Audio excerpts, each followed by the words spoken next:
Next is the concept of optical isomerism or enantiomerism. It has been observed that optically active substances always exist in two or more isomeric forms, which differ with respect to their optical activity or their action on plane polarized light. अब ये चीज़ important है यहाँ पे कि हमने कहा एनाइंशोमर्स हैं, mirror image relationship रखते हैं, non superimposable mirror images बनाते हैं। सो वहाँ पे हमने कहा था कि अपोजिट नेचर है उनका। अपोजिट नेचर किस रिस्पेक्ट में है?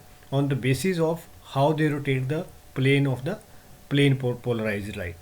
For example, as already stated, the isomer which resemble one another in their chemical reaction and most of the physical properties, but they differ in their action on polarized light, they are called optical isomers, and this phenomena is called optical isomerism. So optical isomerism जो concept है उसमें दो main categories निकल के आती हैं। एक होती है एनाइशोमेरिज्म वाली कैटेगरी और दूसरी होती है डायस्टीरियोमेरिज्म वाली कैटेगरी। सो एनाइशोमर्स की बात हम कर चुके हैं। एनाइशोमर्स के लिए जो फंडामेंटल कंडीशन क्या है कि जो मॉलिक्यूल्स होने चाहिए जब उनकी मिरर इमेज बनाते हैं तो that mirror image must be non superimposable on each other. So the non superimposability of mirror image invariably arises due to the chiral nature of the molecule. अब हमें ये भी पता है कि जब नॉन सुपर इम्पोजिबल होंगे तो इसका मतलब वहाँ पे कायरलिटी एग्जिस्ट कर रही होगी. So a molecule is termed as chiral if it has no plane or center of symmetry and therefore non superimposable on its mirror image. तो आप एक चीज़ मान के चलो कि जब भी एनाइंशोमेरिज्म की बात आएगी कायरलिटी की बात भी होगी वहाँ पे और non superimposable mirror image relation की बात भी होगी वहाँ पे. Next there are some characteristics of enantiomers. ये इंपॉर्टेंट है, कई बार इस पर नोट लिखने को आता है. Enantiomers have following characteristics. Number one, they have identical physical properties like their melting point, boiling point, density, solubility, refractive index. These all are same. चाहे वो आपका मिरर इमेज हो कंपाउंड का, चाहे वो उसका एक्चुअल ऑब्जेक्ट की बात हो रही हो. एक्चुअली हम एनाइंशोमर्स को प्लेन पोलराइज लाइट के हिसाब से दो कैटेगरी में डिवाइड करते हैं, डेक्स्ट्रो रोटेटरी और लीवो रोटेटरी. डेक्स्ट्रो रोटेटरी जो आपका कंपाउंड होगा उसको पॉजिटिव साइन के साथ डिनोट किया जाता है. जैसे यहाँ पे लिखा है पॉजिटिव लैक्टिक एसिड. सो ये भी लैक्टिक एसिड है, ये भी लैक्टिक एसिड है, but the difference is of the sign. यहाँ पे पॉजिटिव साइन है, मतलब ये जो प्लेन पोलराइज लाइट को ये राइट की तरफ को रोटेट करते हैं, और ये वाला जो इसका आइसोमर है ये इसको लेफ्ट, प्लेन पोलराइज लाइट को लेफ्ट की तरफ रोटेट करता है. सो बेसिकली जो दो आइसोमर बने या दो एनाइंशोमर्स बने पॉजिटिव और नेगेटिव, उनकी फिजिकल प्रॉपर्टी सेम होती है. ये बोलने का मतलब है यहाँ पे उनके मेल्टिंग पॉइंट सेम होंगे, बॉइलिंग पॉइंट सेम होंगे, सॉल्युबिलिटीज़ सेम होंगी, तो उनकी all together physical property same रहती है. They also have identical chemical properties. मतलब किसी पर्टिकुलर कंपाउंड के साथ उन्होंने रिएक्ट करना है, तो चाहे आप पॉजिटिव को रिएक्ट कराओ चाहे नेगेटिव को रिएक्ट कराओ, they will give the same reaction. सारे के सारे पैरामीटर सेम रहेंगे. Next is they have different biological property. This is important कि एनाइंशोमर्स जो होंगे उनकी बायोलॉजिकल प्रॉपर्टी डिफरेंट होती है. मतलब कि कई बार क्या होता है कि एंजाइम्स होते हैं काफ़ी स्पेसिफिक होते हैं एक्शन में. तो एक कई बार होता है कि एक जो आपका एनाइंशोमर होगा, मान लो पॉजिटिव वाला है, उसके ऊपर कोई एंजाइम पर्टिकुलर रिएक्ट कर जाएगा, रिएक्शन करवा देगा. बट अगर उसकी जगह आप नेगेटिव आइसोमर लेंगे, नेगेटिव एनाइंशोमर लेंगे, तो वो जो एंजाइम है रिएक्ट नहीं कर पाएगा. तो इसका मतलब है कि जो बायोलॉजिकल रिएक्शंस होती हैं इन कंपाउंड की वो प्लेन पोलराइज लाइट स्पेसिफिक होती हैं कि पॉजिटिव के साथ होनी है, कि डेक्स्ट्रो के साथ होनी है, कि लीवो के साथ होनी है. ये कुछ एग्जाम्पल दिए, आप यहाँ से ऐड कर सकते हैं. Next, when equal quantity of enantiomers are mixed together, it results in the formation of an optically inactive compound called racemic mixture, racemic modification और racemate. अब इसने कहा कि अगर हम इक्वल क्वांटिटीज़ लेते हैं, फॉर एग्जांपल लैक्टिक एसिड की बात हो रही थी, हम पॉजिटिव लैक्टिक एसिड 10 ml ले रहे हैं और नेगेटिव लैक्टिक एसिड का भी 10 ml ले रहे हैं और उसको मिक्स कर रहे हैं, और जो टोटल सोल्यूशन का वॉल्यूम यहाँ पे 20 ml बना. तो अब अगर हम इसकी ऑप्टिकल एक्टिविटी देखेंगे तो वो 0 हो जाएगी. मतलब वो ऑप्टिकली इनएक्टिव हो गया सॉल्यूशन जो उसका बना, क्योंकि जो पॉजिटिव वाला लैक्टिक एसिड था उसने नेगेटिव वाले की जो नेट रोटेशन थी उसको कैंसिल आउट किया, और जो नेट रोटेशन अब बनी जिसको हम स्पेसिफिक रोटेशन कहते हैं वो 0 हो जाती है वहाँ पे. तो उस कंपाउंड की सिचुएशन में या उस मिक्सचर की सिचुएशन में जो टर्म यूज़ होती है उसको कहते हैं रेसमिक मिक्सचर, रेसमिक मॉडिफिकेशन या फिर रेसिमेट. और उस रेसमिक मिक्सचर को जैसे हम पॉजिटिव वाले को शो कर रहे हैं, डेक्स्ट्रोरोटेटरी वाले को शो कर रहे हैं पॉजिटिव साइन के साथ, लीवो वाले को शो करते हैं माइनस साइन के साथ. तो अगर रेसमिक मिक्सचर होगा तो उसके आगे लिखेंगे हम पॉजिटिव नेगेटिव. इसका मतलब पॉजिटिव नेगेटिव का मतलब है कि यहाँ पे दोनों जो एनाइंशोमर है वो इक्वल क्वांटिटी में ऐड करके सॉल्यूशन बनाया गया है. अब आते हैं दूसरी कैटेगरी पे ऑप्टिकल आइसोमर्स की, जिसको हम कहते हैं डायस्टीरियोमर्स.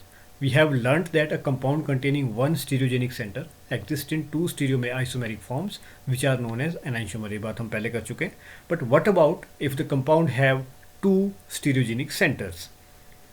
तो अब जब दो स्टीरियोजेनिक सेंटर आ जाएंगे तो क्या होगा वो हमें देखना पड़ेगा. एक एग्जांपल दिया हुआ है यहाँ पे 2,3 डाइक्लोरोपेंटेन का.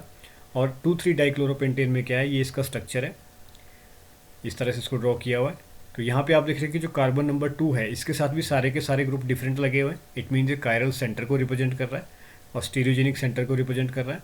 कार्बन नंबर 3 के साथ भी जो सारे ग्रुप है वो डिफरेंट लगे हुए, तो कार्बन नंबर 3 भी स्टीरियोजेनिक सेंटर को रिप्रेजेंट कर रहा है. मतलब इस मॉलिक्यूल में दो स्टीरियोजेनिक सेंटर बन रहे हैं. तो ये मॉलिक्यूल है, इसकी जब हम इमेज देखेंगे तो इन दोनों कंपाउंड में आप देख रहे हैं कि मिरर इमेज रिलेशनशिप एग्जिस्ट कर रहा है. बट अगर हम इस कंपाउंड 1 को कंपाउंड 2 के ऊपर रखेंगे तो हाइड्रोजन के ऊपर क्लोरीन आएगा यहाँ पे और इस वाले हाइड्रोजन के ऊपर ये वाला क्लोरीन आएगा. तो कम्प्लीटली हाइड नहीं हो रहा है मॉलिक्यूल, सुपर इम्पोज नहीं हो रहा है. It means they are non superimposable mirror images of each other.